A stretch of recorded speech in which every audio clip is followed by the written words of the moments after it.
Okay, here's another approach to covers. Speakers, phone, and speakers out the clavinova. Here we go.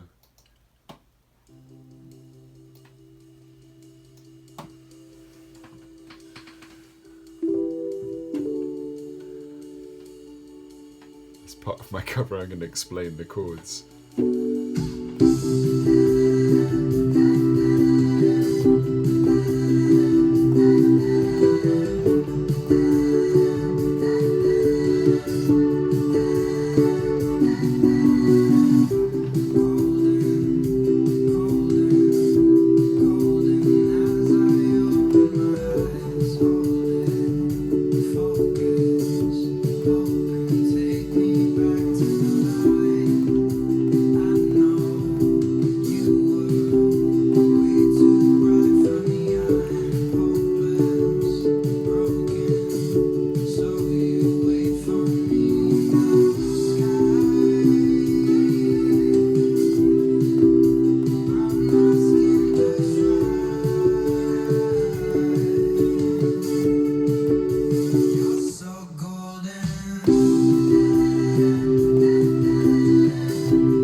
Okay. I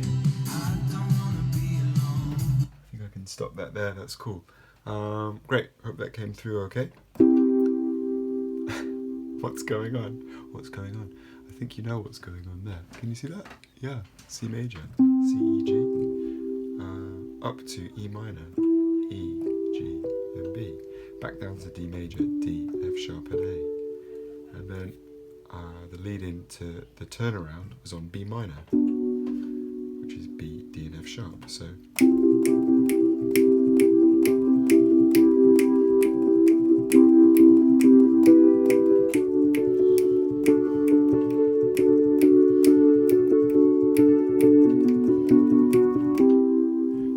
and then you know the way that the tune works. So that's what's going on in the chords. Now just I'm supposed to record a cover, right? But again, yeah, I mean I can play the song because the entire song repeats that. So in terms of what's going on there, now you might say to me at this point, well, how are you making a great arrangement of that? How are you doing something that's not just playing keyboard along? And I'd say, well, for the purposes of the project, cover to cover, if I'm doing a Harry Styles record, I'll just play the keyboard along with it. I'm not doing that now, but you can join those dots. But here are some other things to think about if you were going to take it in that kind of territory of doing an arrangement or a cover of it.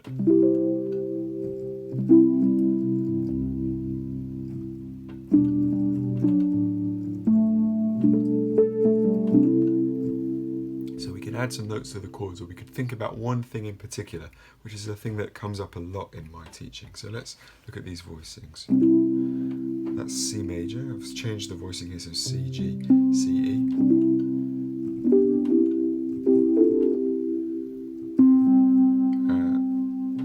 Okay, let's go to E minor with a low bass note, and actually an E minor 7, which falls nicely down onto D major there. If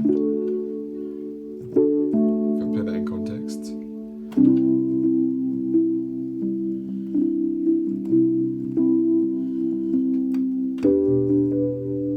That bass there.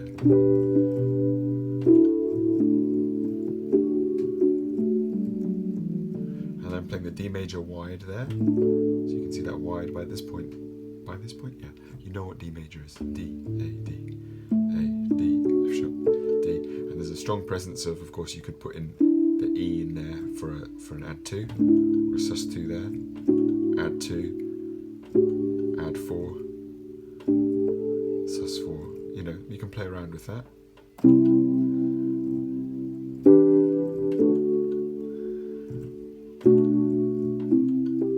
And the B minor can become a B minor 7, which works really well.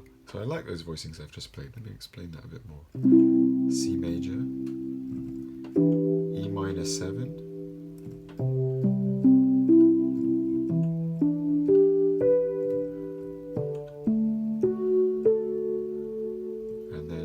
That's D major there, D, A, F sharp, A, B, A, D, F sharp.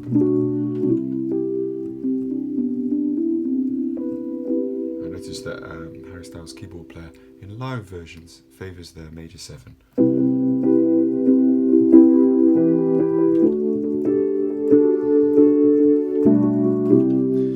And you might say,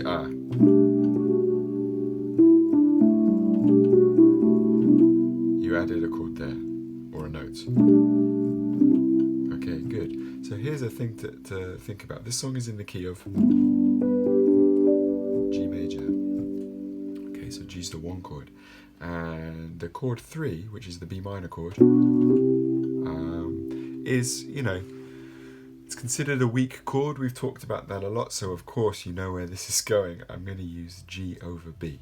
Okay, so the G major chord with B in the bass, but not arranged like that. G major chord like that,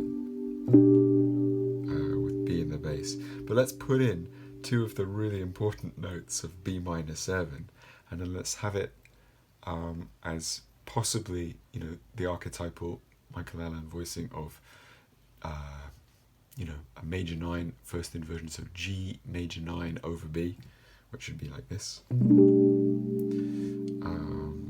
Great sounding voicing, but we can actually make it a G major 7 as well, like that.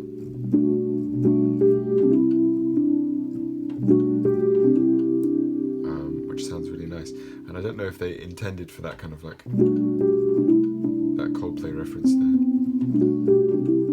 but it's kind of in the track, so that can fit. If I just play a bit more of the track, hopefully you can see that, I guess.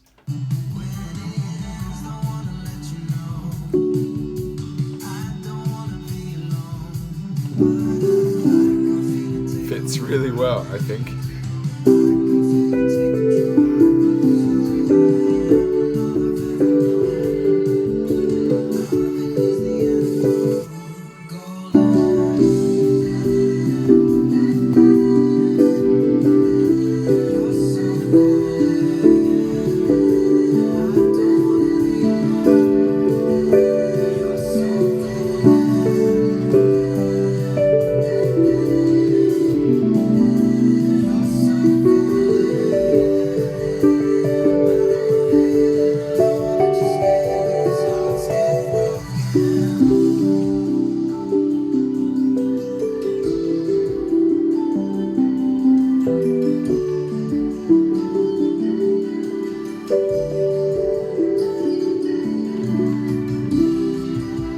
Hope that makes sense.